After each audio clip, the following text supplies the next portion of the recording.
لا إله إلا الله محمد رسول الله أنت الغفور يا الله أنت الغفار يا الله لا إله إلا الله محمد رسول الله. نحمده ونصلي على رسوله الكريم أما بعد فأعوذ بالله من الشيطان الرجيم بسم الله الرحمن الرحيم رب اشرح لي صدري ويسر لي أمري واحلل عقدة من لساني يفقهوا قولي. ان کثیرا من الاحبار والرہبان، بے شک بہت سے احبار حبر کی جمع، ایسا شخص جو بات کو خوبصورت طریقے سے پیش کرنے کا سلیقہ رکھتا ہو۔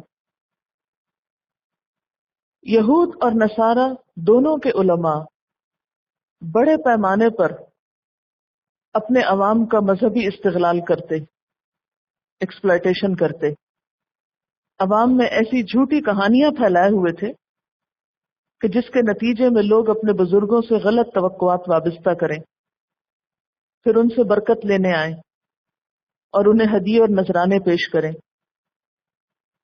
وہ خدا کی خدمت کے نام پر لوگوں سے رقمیں وصول کرتے تھے، حالانکہ جو دین وہ لوگوں میں تقسیم کر رہے تھے وہ ان کا خود ساختہ تھا۔ پھر اسی طرح تعویذ گنڈوں میں پر اسرار اثرات بتا کے انہیں لوگوں کے ہاتھ فروخت کرتے، حالانکہ خود اپنے لیے وہ چیزیں استعمال نہیں کرتے تھے۔ اور یہ صرف اس زمانے میں نہیں تھا، آج کے دور میں بھی ہم دیکھتے ہیں کہ ان کے ہاں ایسی چیزیں پائی جاتی ہیں، کیونکہ یہاں پر فرمایا کثیر من الاحبار، یعنی قلیل کوئی نہیں، کثیر بہت سے احبار اور رہبان ایسے ہیں کہ جو لوگوں کو دھوکے میں ڈال کر ان کے مال کھاتے ہیں، اور اس طرح وہ اللہ کے راستے سے لوگوں کو روک دیتے ہیں، یعنی حقیقی دین کی طرف جانے ہی نہیں دیتے، اپنے ہی بچھائے ہوئے جال میں لوگوں کو الجھاتے رہتے ہیں۔ اس پر ایک تاریخی واقعہ حضرت سلمان فارسی رضی اللہ تعالیٰ عنہ کی روایت سے پتہ چلتا ہے۔ حضرت سلمان فارسی فرماتے ہیں کہ میں اصفہان یعنی ایران کے علاقے کا ایک فارسی النسل نوجوان تھا۔ جس بستی میں ہم رہائش پذیر تھے وہ جش کے نام سے مشہور تھی۔ میرا باپ اس بستی کا سردار تھا۔ وہ تمام بستی والوں میں زیادہ مالدار اور روب اور دبدبے کا مالک تھا۔ پیدائش کے دن سے میرے ساتھ اسے دنیا کی ہر چیز سے زیادہ پیار تھا۔ جو میری عمر بڑھتی گئی اس کی محبت میں اضافہ ہوتا گیا۔ مجھے گھر کی چار دیواری میں اس طرح پابند کر دیا گیا جیسے لڑکیوں کو گھروں میں پابند کیا جاتا ہے۔ میں نے محبت کے اس قید خانے میں مجوسیت کی تعلیم حاصل کرنا شروع کی، اس میں بہت زیادہ محنت کی اور اس میدان میں ایک خاص مقام پیدا کیا۔ بالآخر مجھے اس آگ کا نگران بنا دیا گیا جس کی ہم پوجا کرتے تھے۔ اسے لگاتار جلائے رکھنے کی ذمہ داری مجھ پر تھی۔ میں اسے دن رات ایک لمحے کے لیے بھی بجھنے نہ دیتا۔ میرا والد بہت بڑا جاگیردار تھا۔ سالانہ وافر مقدار میں ہمارے گھر میں غلہ آتا۔ روزانہ اس جاگیر کی دیکھ بھال میرے والد کا معمول تھا۔ ایک دن وہ کسی ضروری کام میں مشغول ہوئے اور مجھے حکم دیا، بیٹا میں آج کھیتوں میں نہیں جا سکوں گا، میری جگہ آپ جائیں اور کھیتوں کی نگرانی کریں۔ میں گھر سے تو اپنی جاگیر کی نگرانی کرنے کے لیے نکلا، لیکن راستے میں ایک گرجا کے پاس سے گزرا جس میں عیسائی پوجا پاٹ میں مصروف تھے۔ مجھے ان کا طرز عبادت بہت پسند آیا۔ مجھے ان دنوں عیسائیت یا دیگر ادیان کے بارے میں کچھ معلوم نہ تھا، اس لیے کہ میرے والد مجھے گھر سے کسی وقت باہر نکلنے ہی نہ دیتے۔ اس روز جب میں نے گرجے کے اندر سے عیسائیوں کی اجتماعی آوازیں سنی تو میں بے اختیار اس کے اندر چلا گیا۔ جب میں نے غور سے انہیں دیکھا کہ وہ سب عبادت میں مصروف ہیں تو مجھے ان کی عبادت کا انداز بہت پسند آیا اور میں ان کے دین کی طرف راغب ہو گیا۔ میں نے اپنے دل میں کہا، خدا کی قسم یہ دین تو اس سے کہیں بہتر ہے جو ہم نے اختیار کر رکھا ہے۔ بخدا میں غروب آفتاب تک وہیں رہا اور اس دن کھیتی باڑی کی نگرانی کے لیے نہ گیا۔ میں نے اہل کنیسہ یعنی چرچ والوں سے دریافت کیا، اس دین کا مرکز کہاں ہے؟ انہوں نے مجھے بتایا، شام میں۔ جب رات ہوئی تو میں اپنے گھر واپس لوٹ آیا۔ باپ نے مجھ سے پوچھا، آج دن بھر آپ نے کون سا کام کیا؟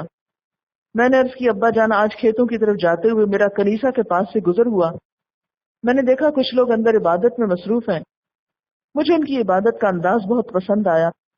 شام تک میں انہی کے پاس بیٹھا رہا. میری باتیں سن کر باپ گھبرا گیا. اس نے اپنا دل پکڑ لیا. بیٹا اس دین میں کوئی خیر و بھلائی نہیں، تیرے باپ دادا کا دین اس سے بہتر ہے. میں نے کہا ابا جان ہرگز نہیں، خدا کی قسم ان لوگوں کا دین ہمارے دین سے بہت بہتر ہے. میرا باپ میری جانب سے یہ جواب سن کر بہت پریشان ہوا. اسے اندیشہ لاحق ہوا کہ کہیں میں اپنے آبائی دین سے منحرف نہ ہو جاؤں. اس نے مجھے گھر میں قید کر دیا اور میرے پاؤں میں زنجیر ڈال دی. ایک دن مجھے موقع ملا تو میں نے گرجے میں یہ پیغام بھیجا، جب کوئی ملک شام کو جانے والا قافلہ ان کے ہاں سے گزرے تو مجھے ضرور اطلاع کرنا. تھوڑے ہی دنوں کے بعد ایک قافلہ پہنچا جو شام جا رہا تھا. اہل کنیسہ نے مجھے اطلاع کر دی. میں نے پورے زور سے جھٹکا دیا، زنجیر ٹوٹ کر دور جا گری اور میں چپکے سے باہر نکل آیا اور قافلے کے ساتھ ہو لیا. چند دنوں بعد ہم شام پہنچ گئے. وہاں میں نے دریافت کیا اس ملک میں سب سے اعلیٰ مذہبی شخصیت کون ہے. لوگوں نے مجھے بتایا چرچ کا نگران اعلیٰ یعنی پوپ. میں اس کی خدمت میں حاضر ہوا اور عرض کی کہ مجھے عیسائیت میں دلچسپی ہے. میری دلی تمنا ہے میں آپ کے پاس رہوں، عیسائی مذہب کی تعلیم حاصل کروں اور آپ کی رہنمائی میں عبادت کروں. میری گزارش سن کر اس نے مجھے اپنے پاس رہنے کی اجازت دے دی. میں نے جی بھر کر اس کی خدمت کی، لیکن تھوڑے ہی عرصے بعد مجھے معلوم ہو گیا کہ یہ اچھا آدمی نہیں. یہ اپنے پیروکاروں کو صدقہ و خیرات کرنے کا حکم دیتا ہے، اور جب وہ اپنے مال و متاع لے کر اس کی خدمت میں حاضر ہوتے تاکہ اس کے ذریعے صدقہ خیرات کیا جائے تو سب مال خود ہڑپ کر جاتا، فقراء اور مساکین کو اس میں سے کچھ نہ دیتا. اس طرح اس نے 7 مٹکے سونے اور چاندی سے بھر لیے. جب میں نے اس کی یہ حرکتیں دیکھی تو مجھے وہ شخص بہت برا لگا، لیکن چند ہی دنوں بعد موت نے اسے آ لیا. عیسائی پیروکار جب اسے دفن کرنے لگے تو میں نے ان سے کہا تمہارا مذہبی سردار کوئی اچھا آدمی نہیں تھا. یہ تمہیں تو صدقہ و خیرات کا حکم دیتا، اور جب اس کے ترغیب دلانے پر تم اپنا مال اس کے پاس جمع کراتے تاکہ یہ اپنے ہاتھ سے غرباء اور مساکین میں تقسیم کرے تو یہ سب مال خود ہڑپ کر جاتا اور اس میں سے ایک پائی بھی کسی مسکین کو نہ دیتا. انہوں نے مجھ سے کہا آپ کے پاس کیا دلیل ہے؟ میں نے کہا تمہیں اس کا خفیہ خزانہ بتا دیتا ہوں. انہوں نے کہا بتائیے.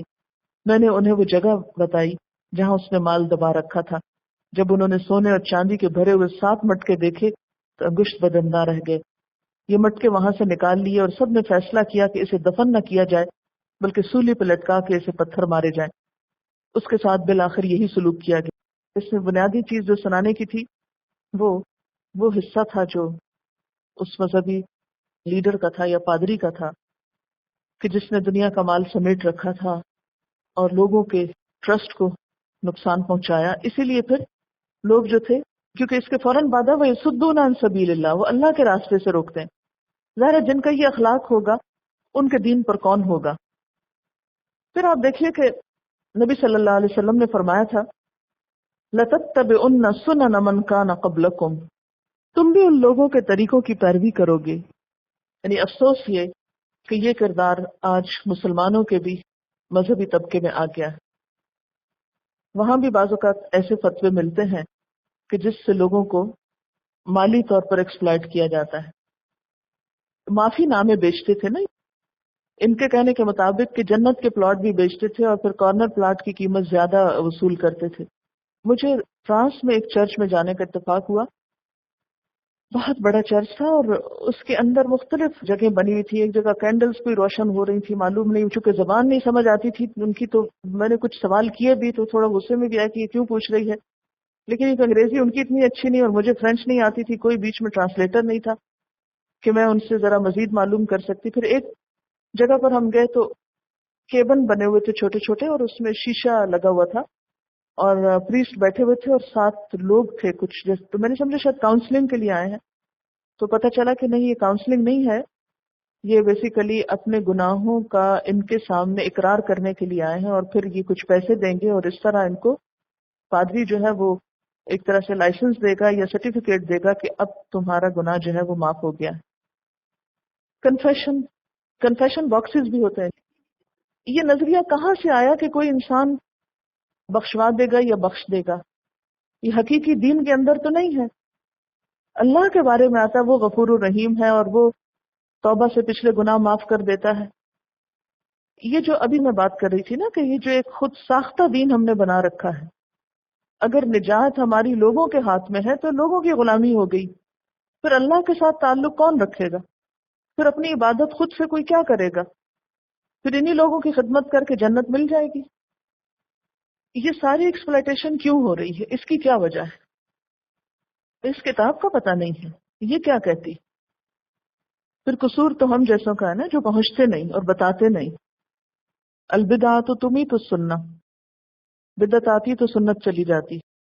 آپ کو پتہ ہے کہ ہمارے مسلمانوں میں اپنے دین پر کانفیڈنس کیوں نہیں؟ اس کی کیا وجہ ہے؟ ہم کیوں شرمندہ رہتے ہیں دین پر پڑھ کے، یہ دین پہ چل کے؟ ہمیں ڈر کیوں لگتا ہے دین پہ چلنے سے؟ ہم کیوں شرماتے جھیمتے رہتے ہیں اپنے ہی دوستوں، اپنے ہی رشتہ داروں سے، اپنے ہی مسلمان معاشرے سے؟ اس کی کیا وجہ ہے؟ کانفیڈنس نہیں، کیوں نہیں؟ اس کی کیا وجہ ہے؟ علم نہیں ہے، پتہ ہی نہیں ہے کہ دین ہے کیا چیز۔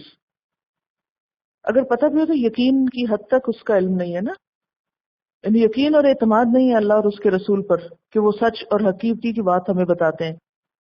اور جن لوگوں کو ہم آئیڈیلائز کرتے ہیں وہ لوگ اس طرف نہیں آتے تو پھر ہمیں ایک کمپلیکس ہونے لگتا ہے کہ جن لوگوں سے ہم متاثر ہیں، جن کو ہم بڑا سمجھتے وہ تو اس طرف ہے نہیں، تو پھر ہم ہو گئے تو ہماری کوئی صحیح نہیں ہوگی۔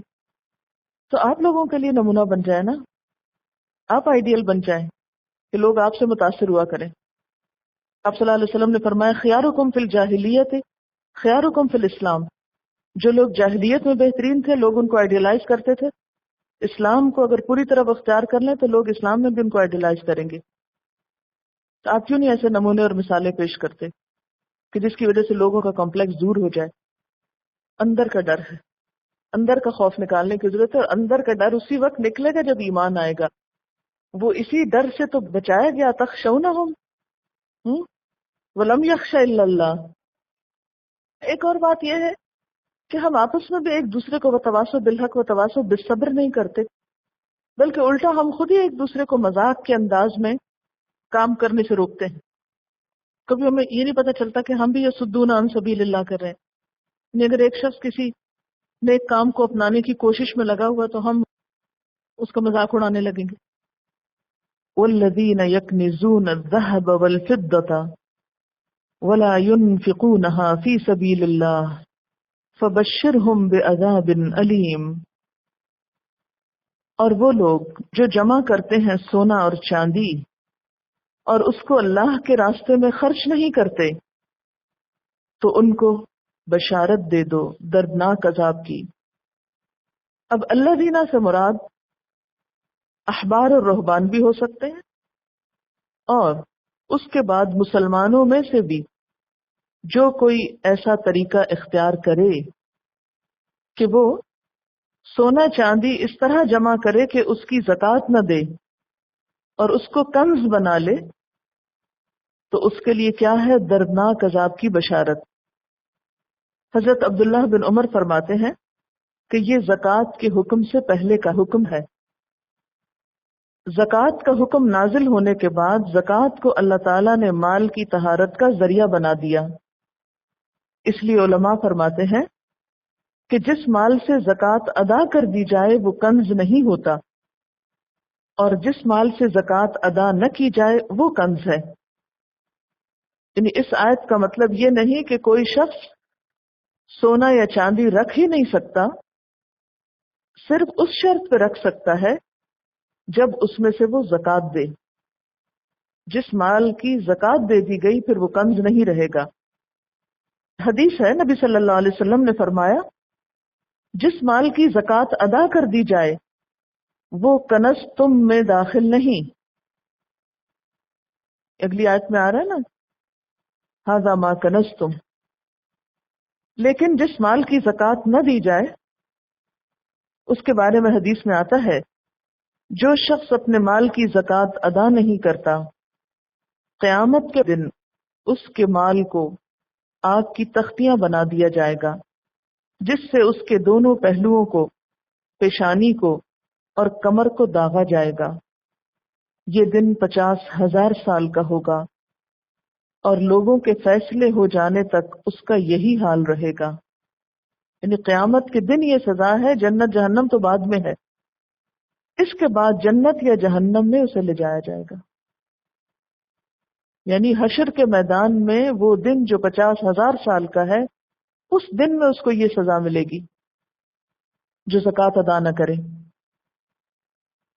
اور پھر آپ دیکھیں کہ خاص طور پر جو کہا گیا یوم یحما علیہا فی نار جہنم فتکوی بہا جباہہم وجنوبہم وظہورہم، ایک دن آئے گا کہ اسی سونے چاندی پر جہنم کی آگ دہکائی جائے گی، پھر اسی سے ان لوگوں کی پیشانیوں اور پہلوؤں اور پیٹھوں کو داغا جائے گا اور کہا جائے گا ھذا ما کنزتم لانفسکم، یہ ہے جو تم نے اپنے لیے خزانہ جمع کیا تھا. فذوقوا ما کنتم تکنزون، تو چکھو جو کچھ تم جمع کر رہے تھے، اپنے جمع شدہ خزانے کا مزہ اب چکھو. یحما کا لفظ جو ہے میم یہ سے ہے، معنی ہے خوب گرم کرنا، تپانا. اور تکوا کا لفظی مطلب کیا ہے؟ تکوا کا مطلب ہے کاف واو یہ سے لوہے یا کسی دوسری دھات کے آلے کو آگ میں سرخ کر کے اس کو جلد پر رکھ کر داغ دینا، جیسے استری وغیرہ ہوتی ہے نا، کبھی استری ٹچ کر جائے تو کتنے دن چھالے بنے رہتے ہیں. کاویہ اس اوزار کو کہتے ہیں جس سے داغ لگایا جاتا ہے. اور جبہتن پیشانی کو کہتے ہیں، یعنی پیشانی جو عزت کا معیار ہے، کیونکہ زیادہ دولت انسان جمع کیوں کرتا ہے کہ اس کی وجاہت بنے، اس کی شان و شوکت بنے. جنوب پہلو موڑتا تھا وہ حق سے. ظہور پشت یعنی پیٹھ پھیر جاتا تھا اللہ کا حکم سن کر، کچھ بھی اس پہ اثر نہیں ہوتا تھا. تو آپ یوں ہی سمجھے کہ جیسے استری کو تپا کے کسی کے چہرے پہ لگائی جائے، پھر پہلوؤں پہ لگائی جائے، پھر پیچھے لگائی جائے، اس کا حال کیا رہے گا. یعنی جب کوئی سائل زکوٰۃ کا طلبگار یا صدقے کا اس کے پاس آتا تھا تو اس کی پیشانی پہ بل آتے تھے اس کو دیکھ کر، یعنی ضرورت مند کو دیکھ کر اس کا ماتھا سنک جاتا، تو اس لیے ماتھے پہ داغ لگایا جائے گا. پھر وہ اس سے نظر بچانے کے لیے پہلو موڑ لیتا، اس لیے پہلوؤں پہ داغ لگایا جائے گا.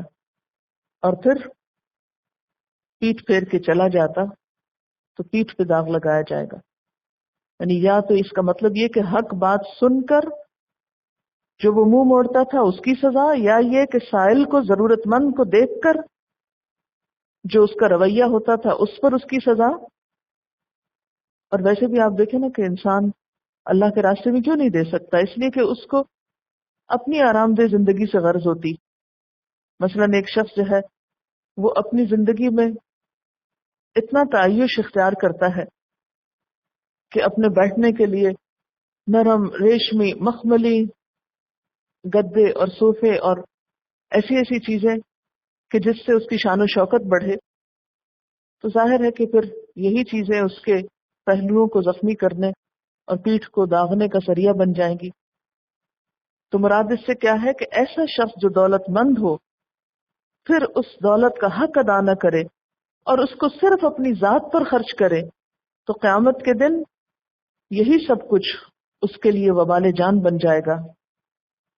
ایک اور حدیث میں ہے، حضرت ابو ہریرہ رضی اللہ تعالی عنہ کہتے ہیں نبی صلی اللہ علیہ وسلم نے فرمایا، جس کو اللہ تعالیٰ نے مال دیا اور اس نے اس کی زکوٰۃ ادا نہ کی تو قیامت کے دن اس کا مال گنجے سانپ کی شکل میں، گنجا سانپ کو امیجن کریں جس کی آنکھوں پر 2 نقطے ہوں گے، اس کے گلے کا توق بن جائے گا. پھر اس کی دونوں باچھیں پکڑے گا اور کہے گا میں تیرا مال ہوں، میں تیرا خزانہ ہوں. پھر آپ نے یہ آیت تلاوت فرمائی، لا يحسبن الذين يبخلون بما آتاهم الله من فضله هو خيرا لهم بل هو شر لهم سيطوقون ما بخلوا به يوم القيامة. نبی صلی اللہ علیہ وسلم نے فرمایا، زکوٰۃ نہ دینے والا قیامت کے دن آگ میں ہوگا. آپ صلی اللہ علیہ وسلم نے فرمایا، زکوٰۃ ادا نہ کرنے والے لوگوں کو اللہ تعالیٰ قحط سالی میں مبتلا کر دیتے ہیں. ان عدت الشہور، بے شک مہینوں کی گنتی، مہینوں کی تعداد، عند اللہ، اللہ کے نزدیک، 12 شہرن 12 مہینے ہیں فی کتاب اللہ اللہ کی کتاب میں یوم خلق السماوات والارض جس دن اس نے پیدا کیا آسمانوں اور زمین کو منہا اربعۃ حرم ان میں سے 4 حرام مہینے ہیں ذالک الدین القیم یہ درست دین ہے فلا تظلموا فیہن انفسکم پس نہ ظلم کرو ان میں اپنی جانوں پر وقاتلوا المشرکین کافۃ اور جنگ کرو مشرکین سے سب کے سب یعنی اکٹھے ہو کر کما یقاتلونکم کافہ جیسے وہ جنگ کرتے ہیں تم سے سب مل کر وَاعْلَمُوا اور جان لو ان اللہ مع المتقین یقیناً اللہ متقی لوگوں کے ساتھ ہے۔ یہاں پر مہینوں کی گنتی کے بارے میں بتایا جا رہا ہے۔ وقت کی تقسیم سالوں میں، مہینوں میں، دنوں میں، گھنٹوں میں، یہ دراصل انسان کو اپنی زندگی کے مختلف کاموں کو آرگنائز کرنے میں مدد دیتا ہے۔ اسی طرح خاص طور پر دینی احکام پر عمل کرنے کے لیے بھی ایک نظام الاوقات کا ہونا ضروری ہے۔ دینی احکام پر ہر شخص الگ الگ بھی عمل کر سکتا ہے اپنے اپنے طور پر جب اس کا جی چاہے، لیکن اللہ تعالیٰ کو مطلوب یہ ہے، پسند یہ ہے کہ تمام اہل ایمان اکٹھے ہو کر ایک ساتھ ان پر عمل کریں تاکہ ان کے اندر اجتماعیت پیدا ہو، یونٹی پیدا ہو، اتحاد پیدا ہو اور ٹیم ورک کی اسپرٹ پیدا ہو۔ اسی مقصد کو حاصل کرنے کے لیے کچھ عبادات کی ادائیگی کے لیے اوقات کو متعین کیا گیا، جیسے نمازوں کی، کچھ کے لیے تاریخیں مقرر کی گئیں جیسے حج وغیرہ، کچھ کے لیے مہینے مقرر کیے گئے جیسے رمضان۔ یہ تاریخیں اگر شمسی کیلنڈر کے مطابق ہوں تو اس سے کیا ہو، ان عبادات میں یکسانیت آ جائے۔ مثلا اگر یہ ہوتا کہ جنوری کا مہینہ رمضان ہے تو ہر سال ہمارے ہاں کے مطابق سردیوں میں رمضان آتا، لیکن سدرن ہیمسفیئر یعنی جو مثلا آسٹریلیا اور جو ایکویٹر کے دوسری طرف لوگ رہتے ہیں ان کے ہر سال گرمیوں میں آتا، کیونکہ جب ہمارا یہاں پر موسم سرما ہوتا تو وہاں شدید گرمی ہوتی، اور جب وہاں گرمی ہوتی تو یہاں سردی ہو رہی ہوتی۔ تو اس طرح کچھ لوگوں کو تو مستقل طور پر گرمی کے موسم میں یہ عبادت کرنا پڑتی اور کچھ لوگوں کو مستقل طور پر سردی کے موسم میں یہ کرنا پڑتا، اور اس طرح عبادت میں ایک یکسانیت ہوتی، منوٹنی ہو جاتی اور عبادت کا لطف ختم ہو جاتا، کیونکہ تبدیلی سے انسان کے اندر عمل کی ایک نئی قوت پیدا ہوتی۔ مثلا اگر یہ کہا جائے کہ ساری نمازیں ایک ہی وقت میں پڑھ لیں تو کیا ہوتا، ان میں وہ خشوع خضوع نہیں ہوتا۔ اسی طرح اگر روزے ہمیشہ سردیوں میں ہو یا گرمیوں میں تو وہ فیلنگ نہیں ہو سکتی جو مختلف مواسم میں ہو سکتی۔ اسی طرح حج کے لیے بھی تو اللہ تعالیٰ نے ہماری عبادات کے لیے ہجری کیلنڈر کو متعین کیا، اور اس کے لیے چاند کے قدرتی کیلنڈر کو ہمارے لیے پوری دنیا میں عام کیا، اور اس کے مطابق 12 مہینے قرار پائے۔ اب ہوا یہ کہ مشرکین نے اس کے اندر کچھ تبدیلیاں کر دیں۔ اب وہ کیا تبدیلیاں تھیں اس کے بارے میں آگے آپ پڑھیں گے، لیکن نبی صلی اللہ علیہ وسلم نے حجۃ الوداع کے موقع پہ فرمایا، زمانہ گھوم گھام کر پھر اپنی اسی حالت پر آ گیا ہے جس حالت پر اس وقت تھا جب اللہ نے آسمانوں اور زمین کی تخلیق فرمائی۔ کیونکہ یہاں پر آ رہا ہے نا یوم خلق السماوات والارض، اس کیلنڈر کی ابتدا کب سے ہوئی؟ جب سے آسمان و زمین پیدا ہوئے، اور لوگوں نے بعد میں اس میں کچھ تبدیلیاں کر دی، اصل کو بدل ڈالا، پھر جب نبی صلی اللہ علیہ وسلم نے حجۃ الوداع کیا تو اس موقع پر اللہ تعالیٰ کی حکمت کے ساتھ وہ ساری تاریخیں جو تھیں وہ اپنے درست مقام پر آ گئیں پہلے دن کی گنتی سے. آپ نے فرمایا سال 12 ماہ کا ہے جن میں 4 حرمت والے ہیں، 3 پیدر پہ ذوالقعدہ، ذوالحجہ اور محرم، اور چوتھا رجب جو جمادی الاخری اور شعبان کے درمیان ہے. یعنی 4 حرم کون سے ہیں؟ 4 حرمت والے مہینے، ذوالقعدہ، ذوالحجہ، محرم اور رجب. پھر فرمایا ذالک الدین القیم، یہ ہے درست دین، یعنی صحیح حساب اور مکمل طریقہ، یعنی ان مہینوں کا اسی ترتیب سے ہونا یہ ہے درست طریقہ، صحیح فطری اور کائناتی دینی تقویم.